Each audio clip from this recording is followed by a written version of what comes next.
Hola chicos, hoy vamos a seguir con la parte número 2 de la clase que arrancamos el otro día. Primero vamos a arrancar con hemostasia y los trastornos de la hemostasia, que van a ser la hemorragia y la trombosis. La hemostasia es el proceso en el cual participan plaquetas, factores de la coagulación y el endotelio, que va a tener lugar en una zona de lesión vascular y que culmina con la formación de un coágulo, es decir, tiene por objetivo la formación de un coágulo que selle esa lesión y que sirva para prevenir o limitar el alcance de la hemorragia.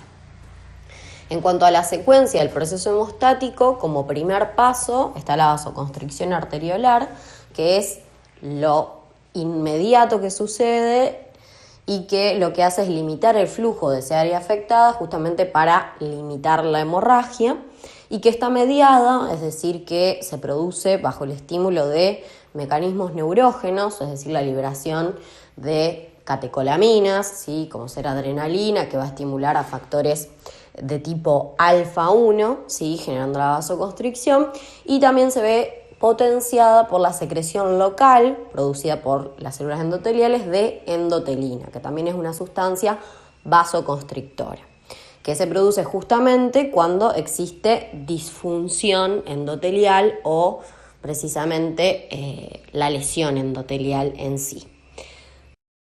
Luego de la vasoconstricción arteriolar comienza el proceso de hemostasia propiamente dicho, con la hemostasia primaria, que consiste en la formación de un tapón plaquetario o tapón primario.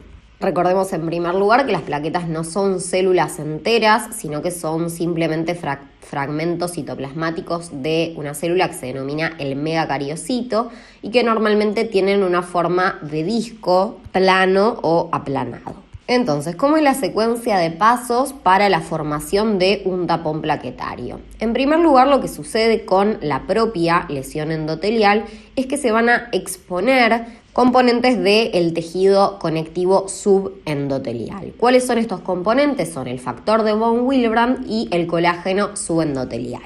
¿Por qué nombramos a estos componentes? Porque ahora vamos a ver que son importantes para la formación de este tapón plaquetario. ¿Qué es lo que le sigue a la exposición de estos componentes? Es la adhesión plaquetaria. ¿Cómo se adhieren las plaquetas a este defecto en el vaso?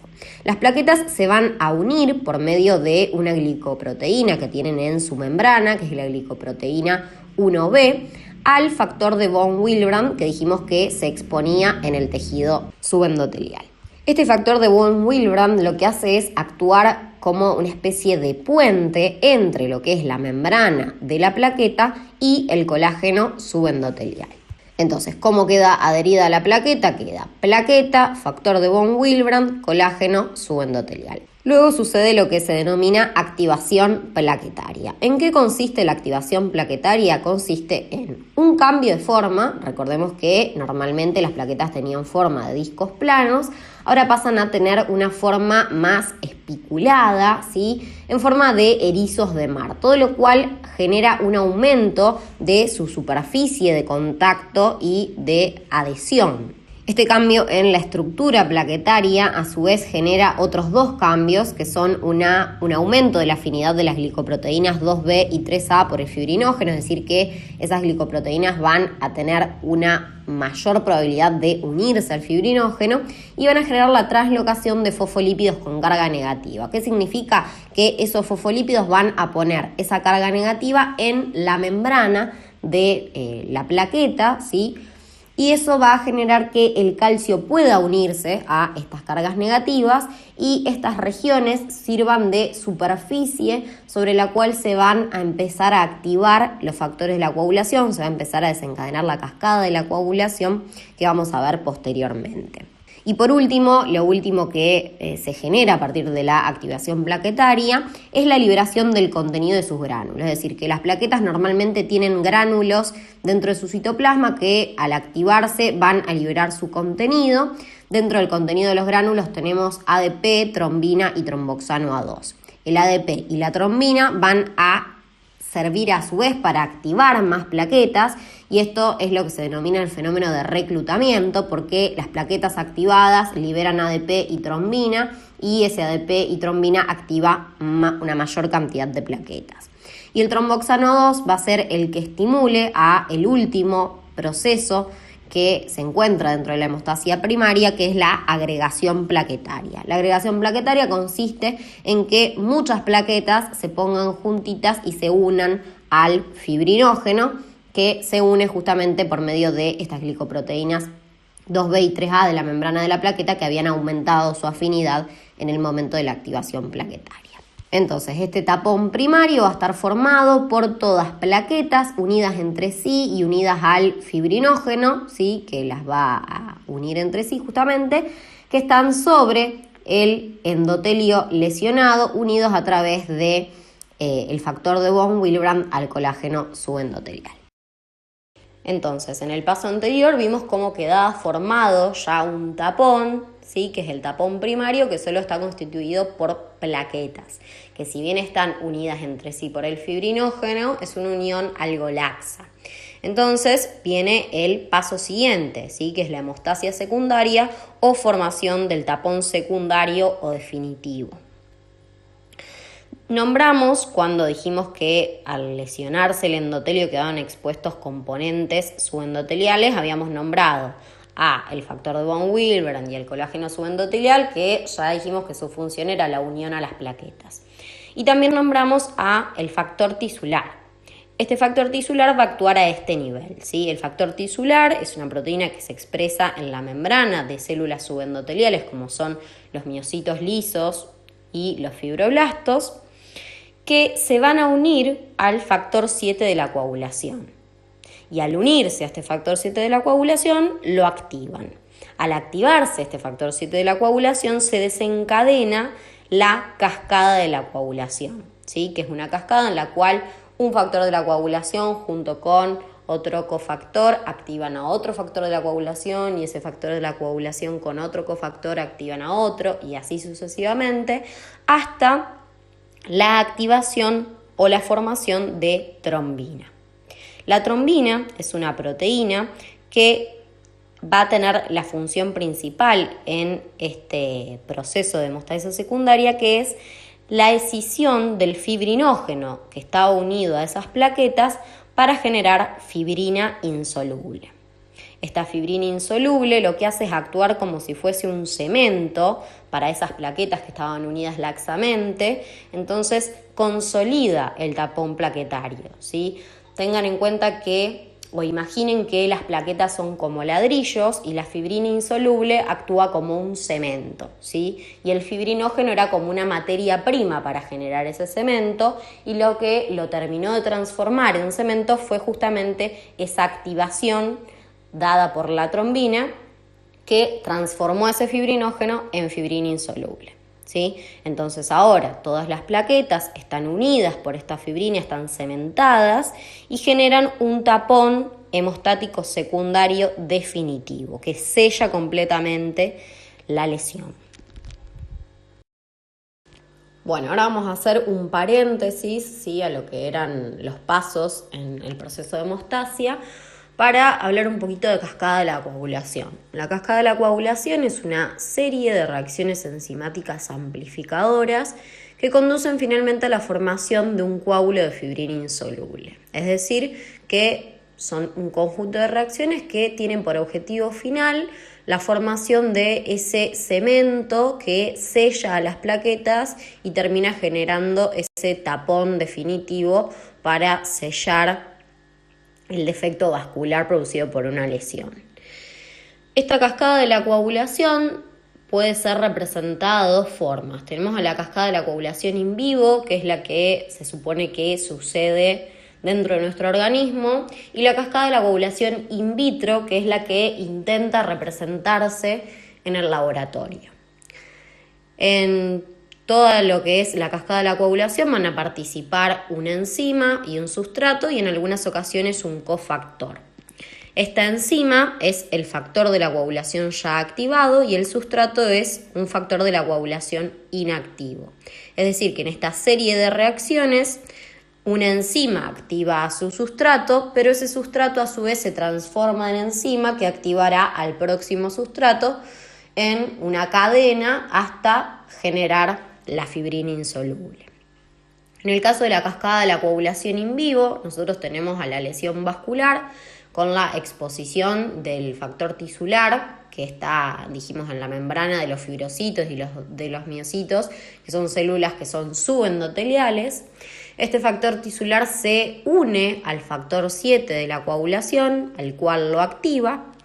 Este factor 7 de la coagulación activado y unido a este factor tisular lo que hace es activar al factor 9 de la coagulación. Este factor 9 de la coagulación junto con el factor 8 activado como cofactor, este factor 8 vamos a ver después que a su vez es activado por la trombina. Entonces este factor 9 activado con factor 8 activado como cofactor activan al factor 10. Y este factor 10 activado con el factor 5 activado como cofactor, también activado por la trombina, activa a la protrombina generando trombina. La protrombina también es denominada factor 2 de la coagulación y la trombina factor 2 activado. Esta trombina es la enzima que va a generar finalmente la fibrina insoluble a partir del fibrinógeno. Pero no es la única acción que tiene. Ya dijimos que también activaba a plaquetas, ¿sí?, generando su reclutamiento. También va a activar justamente al factor 5 para que se genere factor 5 activado que actúe como cofactor del factor 10. Activa al factor 8 para que actúe como cofactor de la reacción del factor 9. Y también activa el factor 11, que puede de forma alternativa también activar al factor 9 en ausencia de factor 7 activado. Todas esas serían algunas de las acciones que tiene la trombina, pero también actúa como una sustancia proinflamatoria y también puede tener efectos anticoagulantes, como para poder limitar este proceso de la coagulación, ¿sí? Eso sería la cascada de coagulación in vivo. En el laboratorio se intenta recrear esta cascada de la coagulación con el objetivo de medir el tiempo transcurrido hasta que se forma este coágulo de fibrina.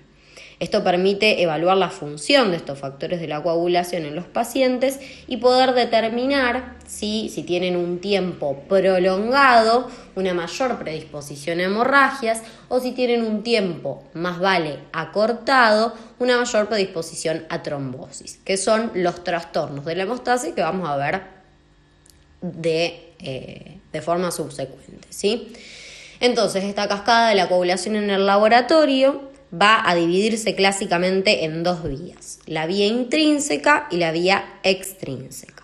La vía intrínseca es evaluada por el tiempo de tromboplastina parcial o KPTT en el laboratorio, que tiene valores normales que oscilan entre 25 y 35 segundos.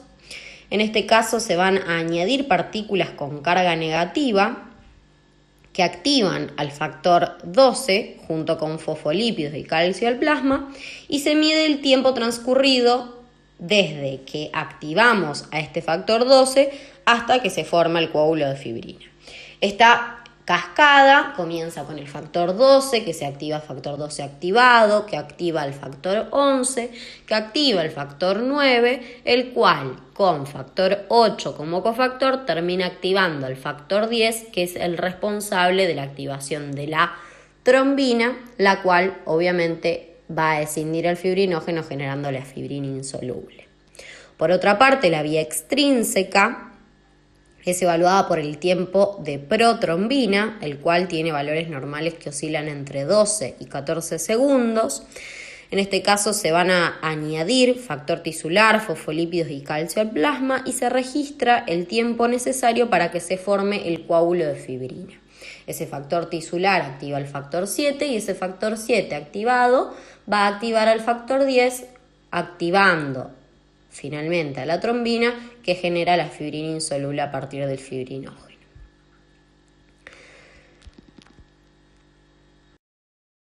Por último, este proceso de hemostasia debe ser limitado para prevenir una trombosis, es decir, que se generaría por una activación excesiva del proceso hemostático.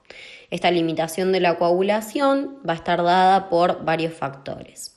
Entre ellos, la dilución, es decir, que la sangre que fluye por la zona de lesión lo que hace es alejar a los factores de la coagulación activados que van a llegar a nivel del hígado y van a ser eliminados rápidamente.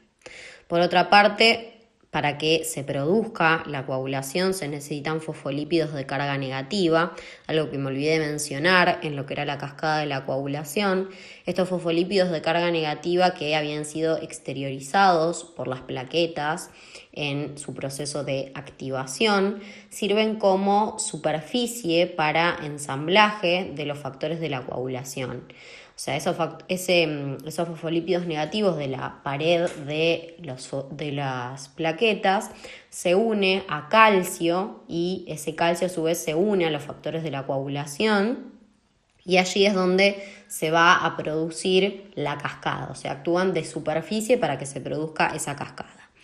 Entonces, uno de los factores que limitan a la coagulación es la necesidad de estos fosfolípidos con carga negativa. ¿Por qué? Porque si ya no hay más lesión, no hay más exposición de todo lo que está en el subendotelio, o sea, no hay exposición del factor de von Willebrand y el colágeno subendotelial, para lo cual se deberían unir las plaquetas y posteriormente activarse y expresar estos fosfolípidos de carga negativa, y tampoco hay factor tisular como para que se inicie la cascada de la coagulación. Entonces, por eso la necesidad de los fosfolípidos con carga negativa que limitarían en este caso la coagulación. Por otra parte, el endotelio por sí solo tiene propiedades antitrombóticas. Entre ellas, actúa como una barrera, ¿sí? Cuando se encuentra indemne, o sea, no está lesionado, actúa como una barrera entre las plaquetas y los factores de la coagulación con todo lo que está en el subendotelio, es decir, con el factor de von Willebrand, con el colágeno subendotelial, con el factor tisular. Por otra parte, va a secretar activamente sustancias que inhiben a la activación y a la agregación plaquetaria, como son la prostaciclina, el óxido nítrico, la adenosina fosfatasa que degrada el ADP, que recordemos que era uno de los que activaba la activación plaquetaria, valga la redundancia. Por otro lado, va a expresar activamente también algunas proteínas que se oponen activamente a la coagulación, como ser la trombomodulina, el receptor de proteína C endotelial, las moléculas similares a heparina y el inhibidor de la vía del factor tisular. ¿Cómo actúan estas distintas proteínas? La trombomodulina y el receptor de la proteína C endotelial se unen a la trombina y esta pierde su capacidad para activar a los factores de la coagulación y plaquetas, es decir, inactivan a la trombina.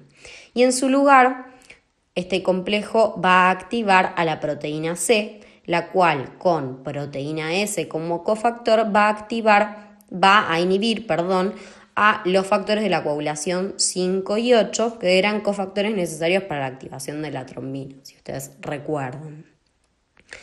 Entonces, repasando nuevamente, la trombomodulina y el receptor de la proteína C se van a unir a la trombina y a la proteína C. A la trombina la van a inactivar, a la proteína C la van a activar. Esta proteína C activa con proteína S como cofactor, a su vez inactiva a otros factores de la coagulación como el 5 y el 8.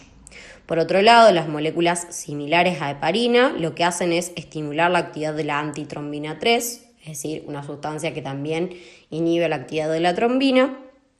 Y por último, el inhibidor del factor tisular, que con proteína S como cofactor se une e inhibe al complejo formado por el factor 7 de la coagulación y el factor tisular. Por último, el endotelio tiene la capacidad de estimular de cierta forma la fibrinólisis, ya que va a secretar de forma activa al TPA, que es el factor activador de plasminógeno.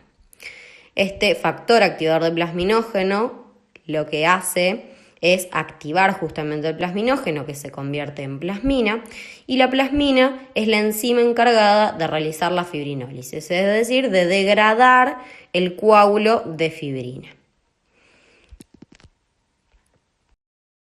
Ahora sí pasamos a lo que son los trastornos de la hemostasia. Dentro de los trastornos de la hemostasia vamos a tener a la hemorragia, que es el sangrado que se va a producir como consecuencia de una insuficiencia o de un mal funcionamiento de estos mecanismos hemostáticos.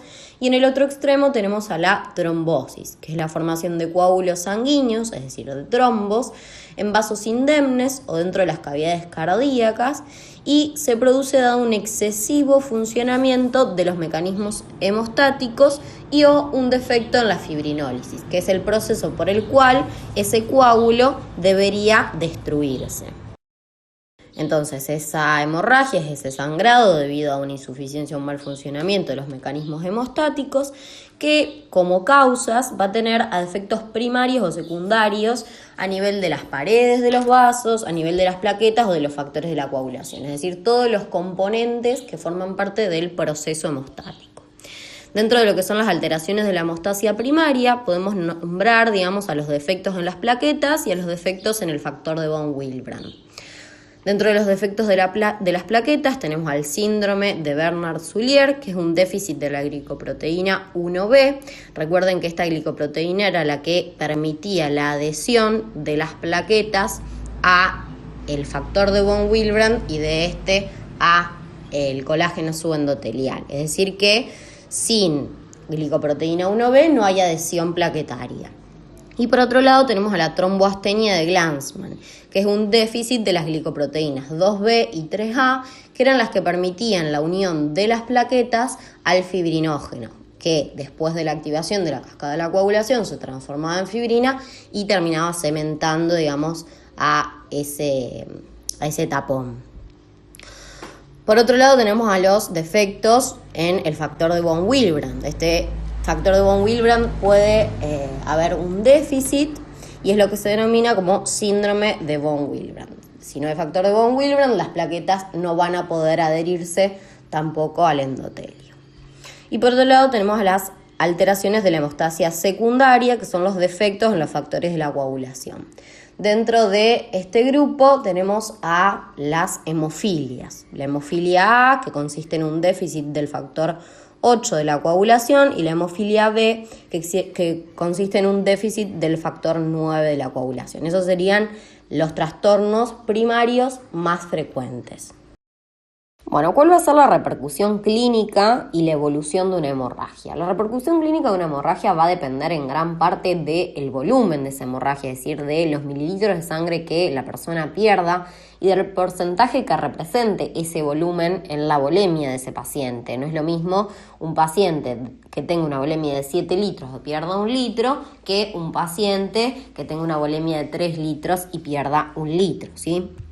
También va a depender de la velocidad en que se produzca esa hemorragia. No es lo mismo perder 1 litro a lo largo de un mes que perder 1 litro en 1 hora. También va a depender de la localización de esta hemorragia. No es lo mismo una pequeña hemorragia a nivel del encéfalo, lo cual puede causar un aumento de la presión endocraniana y la muerte del individuo, que una pequeña hemorragia, capaz de la misma cuantía, a nivel, por ejemplo, de un músculo. También va a depender de la causa, si es una causa traumática o si la causa es alguno de estos defectos de la coagulación o de la hemostasia. El estado previo del paciente, si el paciente estaba previamente anémico, la repercusión de la hemorragia va a ser mayor en él que en una persona que no estaba previamente anémica. Ahora vamos a limitarnos a hablar de las hemorragias que podrían estar causadas por los distintos defectos que puede haber en el proceso hemostático. Pero obviamente recordemos que una hemorragia se puede producir en cualquier persona, aunque tenga los mecanismos hemostáticos indemnes, ¿sí? Porque muchas veces las lesiones, ¿sí? Y las hemorragias producidas por esas lesiones superan a la capacidad de los mecanismos hemostáticos y por ende la persona se desangra igual, ¿sí? En este caso nosotros podemos dividir a las hemorragias o clasificar a las hemorragias según su volumen, ¿sí? En hemorragias masivas, moderadas y leves. Las hemorragias Masivas son aquellas que se generan por la rotura de grandes vasos como la aorta o el corazón. Esto puede estar causado en personas que tienen defectos de la pared, como por ejemplo el síndrome de Marfan, que es un trastorno en el cual hay una alteración del colágeno que forma parte de estas paredes, que hace que esta pared esté más debilitada y por ende tenga un riesgo mayor de romperse y de generar este tipo de hemorragias. En estos casos, obviamente, los mecanismos hemostáticos son superados y la persona suele fallecer por un shock hipovolémico, que nosotros lo podemos evidenciar clínicamente por medio de la taquicardia, la hipotensión arterial, la alteración del nivel de conciencia, la disminución de la diuresis, palidez, piel fría, etc. Son todas cosas que nosotros vamos a ver en la próxima clase de shock. Por otro lado tenemos a las hemorragias moderadas, que en este caso pueden estar causadas por déficits hereditarios de factores de la coagulación, como es el caso de las hemofilias A y B, que dijimos que tenían déficit de los factores 8 y 9. En estos casos, estas hemorragias se van a manifestar por hemorragias a nivel de las partes blandas, como en el músculo, por medio de hematomas, y a nivel de las articulaciones por hemartrosis. Y por último, las hemorragias leves, que pueden asociarse al déficit hereditario de factor de von Willebrand y se suelen manifestarse en forma de petequias, que son pequeñas hemorragias a nivel de la piel, bien chiquititas como punteado rojo, púrpura, que ya son hemorragias a nivel de la piel pero de un diámetro mayor que las petequias, epistaxis, que es el sangrado a través de las fosas nasales, hemorragia digestiva en forma de alguna gastritis hemorrágica erosiva y menorragias.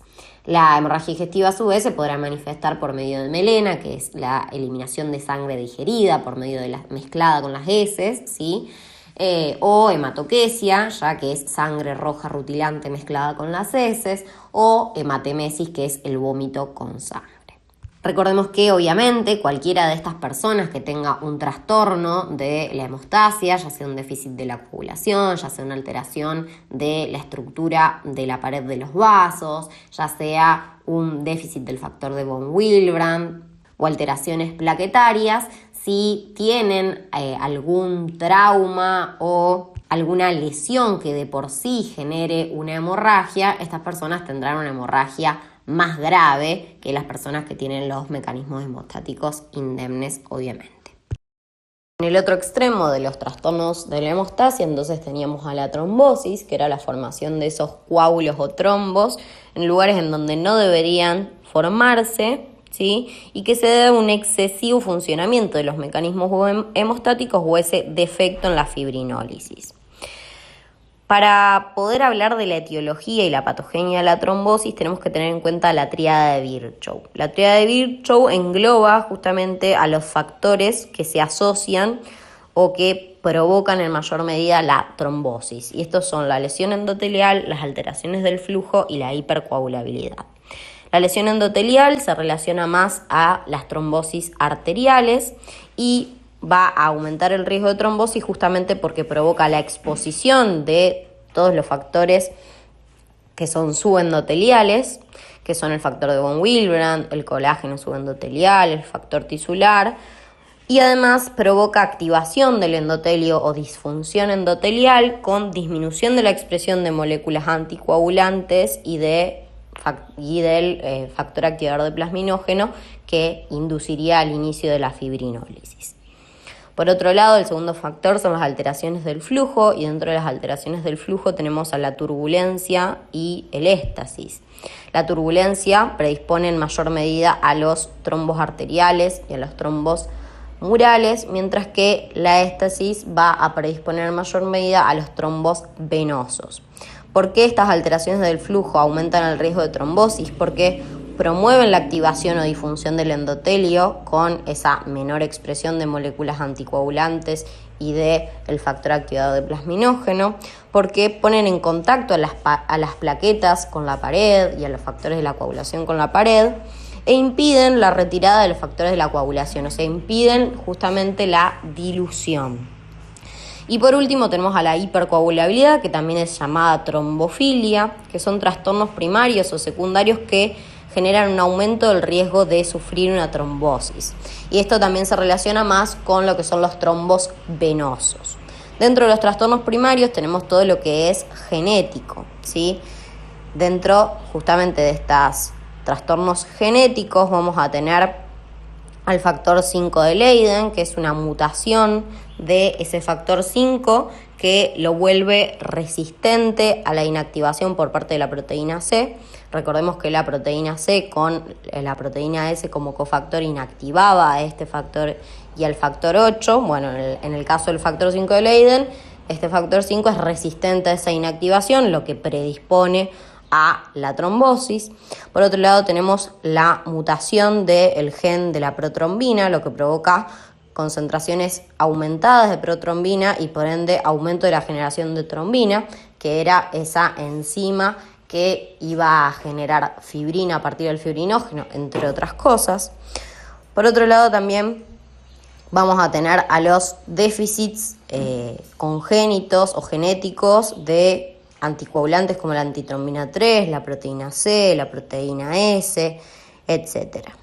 Por otro lado, tenemos a los trastornos secundarios, que son todos los factores de riesgo adquiridos, digamos, que van a ser, por ejemplo, las cirugías que impliquen un reposo prolongado, ¿sí? Como por ejemplo las cirugías traumatológicas de pelvis o las cirugías bariátricas, entre otras. El cáncer diseminado también aumenta el riesgo de trombosis, la edad, el sexo femenino y todo lo que tenga que ver con los estrógenos, ya sea el consumo de anticonceptivos, el embarazo.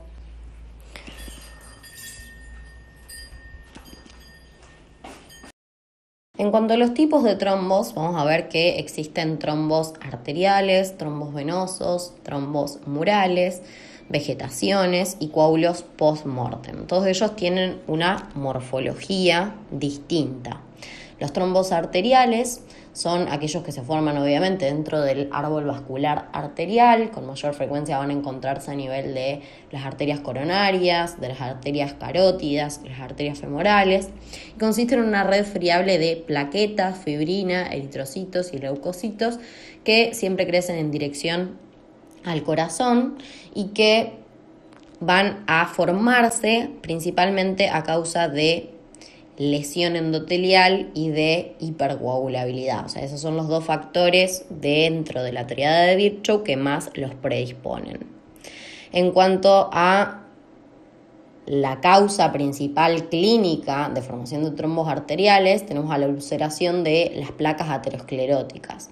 Las placas ateroscleróticas son precisamente la aterosclerosis, que es la formación de una placa dentro de lo que es la íntima del vaso, en la cual se acumulan partículas de LDL, o sea, de colesterol LDL, macrófagos, músculo liso que migra hacia la íntima, generando una sobreelevación de esta pared vascular que puede comprometer el flujo, ¿sí? Generando una isquemia crónica, o bien puede que se accidente esa placa, que se rompa la capa fibrosa que la recubre y que así se exponga, digamos, todo lo que es el factor de von Willebrand, factor tisular, el colágeno subendotelial y se genere un trombo sobreagregado sobre esa placa. Y ahí se generaría una isquemia crítica o directamente el infarto del tejido irrigado porque se obstruye de forma completa el vaso. Esa es la situación de formación de un trombo de mayor frecuencia en lo que es la clínica. Por otro lado, tenemos a los trombos venosos. Los trombos venosos son los que se producen con mayor frecuencia en presencia de dos de los factores de riesgo que están incluidos dentro de la tríada de Virchow, que son la éstasis y la hipercoagulabilidad. Se encuentran con mayor frecuencia a nivel de las venas de las extremidades inferiores, que pueden comprometer tanto el plexo venoso superficial como el plexo venoso más interno o profundo, con obviamente distintas repercusiones clínicas, que son las que vamos a ver luego.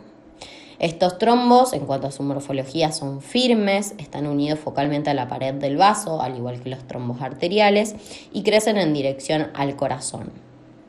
Tienen una mayor cantidad de eritrocitos que los arteriales que van a ir alternando a modo de capas con capas de plaquetas, o sea, tienen una capa oscura de eritrocitos, una capa clara de plaquetas, una capa oscura de eritrocitos, una capa oscura de plaquetas. Y eso que se forma se denominan líneas de Sand, que van a servir para distinguir precisamente a estos trombos venosos formados mientras la sangre fluye, o sea, en un cuerpo vivo, de los coágulos que se producen post-mortem como consecuencia de la gravedad y la éstasis de esa sangre. Al dejar de fluir la sangre, los eritrocitos y las plaquetas decantan y generan un trombo que no va a estar adherido a la pared y que no va a tener estas líneas de Sand. Por eso sirven para distinguirlos en una autopsia, ¿sí? En un paciente que ya está muerto, para evaluar si ese trombo tuvo que ver con la causa de muerte o no, o es algo que se produjo después de la muerte.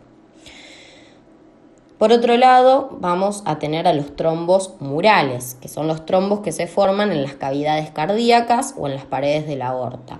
Estos trombos, a diferencia de los trombos arteriales y venosos que suelen ser oclusivos, no son oclusivos y las principales repercusiones clínicas se van a generar a partir de la embolización de parte o la totalidad de estos trombos hacia otras arterias, por ejemplo, hacia las arterias cerebrales generando un accidente cerebrovascular, hacia la arteria esplénica generando un infarto del bazo o hacia las arterias renales generando un infarto renal, etc. En cuanto a su morfología, son rojos grisáceos, se forman en zonas poco contráctiles y en zonas dilatadas, como lo es una cicatriz de un infarto a nivel cardíaco o la pared de la aorta cuando presenta un aneurisma, que es una dilatación patológica. Por otro lado tenemos a las vegetaciones, que son los trombos que se forman sobre las válvulas cardíacas, que generalmente se encuentran infectados en lo que se denomina endocarditis infecciosa, que es un cuadro infeccioso en el cual va a coexistir una bacteremia, es decir, la presencia de bacterias en sangre y la presencia de este trombo a nivel de la vegetación, el cual se va a infectar y va a producir la endocarditis infecciosa, o sea, la inflamación de esas válvulas cardíacas, del endocardio cardíaco, en un contexto infeccioso.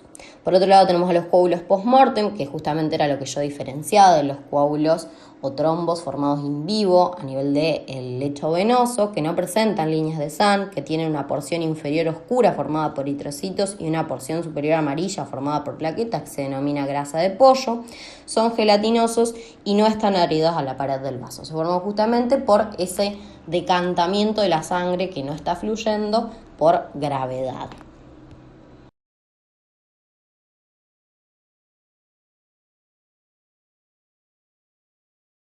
En cuanto a las repercusiones clínicas, la repercusión clínica de los trombos arteriales y de los trombos cardíacos o murales va a derivar de dos tipos de procesos, que son la oclusión del vaso afectado o la embolia. En el caso de la oclusión del vaso afectado, si esa oclusión es parcial, se va a producir isquemia del tejido irrigado por ese vaso, ¿sí? Es decir, una disminución del flujo sanguíneo a ese nivel y por ende hipoxia de ese tejido, porque va a llegar menos oxígeno. Al llegar menos sangre, al llegar menos oxígeno, se va a poder generar menor cantidad de energía y esas células van a sufrir cierto grado de estrés. Mientras que si esa oclusión es total, se va a producir el infarto de ese tejido, es decir, la necrosis por coagulación de ese tejido, que dependiendo del tejido afectado podrá ser reemplazado por un tejido fibrótico o bien podrá regenerarse. Eso dependerá de las características del tejido, como nosotros vimos en la clase de reparación de los tejidos. Por otro lado, vamos a tener a la embolia, ¿sí? Que es el desprendimiento de parte de ese trombo o de la totalidad del mismo, ¿sí? Que se fragmenta, se desprende de su adhesión al vaso o a la pared cardíaca y es arrastrado por la corriente sanguínea hacia otro sitio de la vasculatura lo suficientemente pequeño como para no permitir su avance, no permitir su paso y por ende generar una oclusión total a ese nivel, con el consecuente infarto de ese tejido. Los trombos cardíacos no son nunca obstructivos, sino que justamente su peligro es el de embolizar, con mayor frecuencia hacia las arterias cerebrales. En cuanto a las repercusiones clínicas de la trombosis venosa, recordemos que dijimos que eran más frecuentes a nivel de las venas de los miembros inferiores y que esa repercusión iba a variar si se afectaba el plexo venoso superficial o profundo. Los trombos a nivel del plexo venoso superficial lo que generan es congestión local, que suele seguirse de edema, dolor y sensibilidad al tacto. ¿Por qué? Porque nosotros tenemos un trombo, ¿sí?, que está evitando el drenaje de esa sangre, evitando el avance de esa sangre, se acumula a ese nivel, generando un aumento de la presión hidrostática, lo que va a generar esa filtración con acumulación de edema en el intersticio. A su vez va a tener una coloración azulada, cianótica, justamente porque esa sangre que se acumula es sangre que es desoxigenada y a su vez, al ser sangre desoxigenada que se acumula, no permite la llegada de nueva sangre arterial oxigenada, con lo cual se puede producir cierto grado de isquemia, que es la que va a generar ese dolor y esa sensibilidad al tacto. A su vez, esa alteración en el drenaje venoso, sumado al edema, predisponen a que esa piel de la región presente un mayor grado de infecciones, ¿sí?, porque no hay una oxigenación adecuada, como lo es el caso de la erisipela, y también a la formación de úlceras. También vamos a ver que la piel de esa región, en donde tenemos estas trombosis venosas, puede estar con un cambio de la coloración, ¿sí?, tiene un color ocre y va a tener falta de vello, ¿sí? Por otro lado, la trombosis venosa profunda en un 50% de los casos también puede generar este edema y dolor, ¿sí?, porque también se obstruye el drenaje venoso, genera aumento de la presión hidrostática, se filtra líquido, genera ese edema, hay congestión, hay isquemia y presenta signo de Homans positivo, que es el dolor a nivel de la pantorrilla, es decir, a nivel del gemelo, a la dorsiflexión del pie. Sin embargo, en otro 50% de los casos, esta trombosis venosa profunda es asintomática y el peligro en ambos casos es que a partir de ese trombo generado en este plexo venoso profundo de los miembros inferiores se desprenda parte o la totalidad de este trombo y embolice hacia la vasculatura pulmonar, generando una tromboembolia pulmonar, que esta sí puede llegar a comprometer la vida o bien puede llegar a generar una insuficiencia cardíaca derecha, un infarto pulmonar, derrame pulmonar, una hemorragia pulmonar, etc., que es lo que nosotros vamos a ver con embolia. Por último, en cuanto a la evolución de estos trombos, estos pueden seguir creciendo por acumulación de plaquetas y de fibrina, lo que se denomina propagación. Pueden embolizar, es decir, fragmentarse o desprenderse, ser arrastrados por la corriente sanguínea, migrar e impactar en un sitio distal de un diámetro menor, generando infarto a ese nivel. O bien pueden disolverse por fibrinólisis a cargo de la plasmina, ¿sí? Recuerden que dijimos que el endotelio normalmente genera el factor activador de plasminógeno que activa el plasminógeno a plasmina y que la plasmina es la encargada de degradar justamente este coágulo de fibrina. Por otra parte, también puede organizarse y recanalizarse. En este caso, el trombo pasa a formar parte de la pared, se endoteliza, es decir, crecen células endoteliales sobre el trombo, digamos, y forma parte de la pared. Genera obviamente una estenosis, o sea, una disminución del diámetro de la luz de ese vaso, que puede generar una isquemia crónica, pero forma parte de la pared. Por otro lado, también puede que se genere digestión enzimática del centro del trombo. Recordemos que dijimos que algunos de los trombos presentaban ciertos leucocitos. Estos leucocitos tienen una gran cantidad de lisosomas, que son organelas dentro de las cuales hay enzimas líticas que pueden generar digestión justamente del centro del trombo. Y por último, puede que ese trombo se infecte. En este caso es necesario que estén circulando bacterias en la sangre, es decir, que haya una bacteremia y que esas bacterias infecten este trombo. Esta masa inflamatoria que se genera por este trombo infectado va a erosionar y debilitar a la pared vascular y puede generar secundariamente un aneurisma mitótico, o sea, esa pared se debilita por la inflamación, al debilitarse se dilata y se genera justamente esta dilatación patológica que es el aneurisma.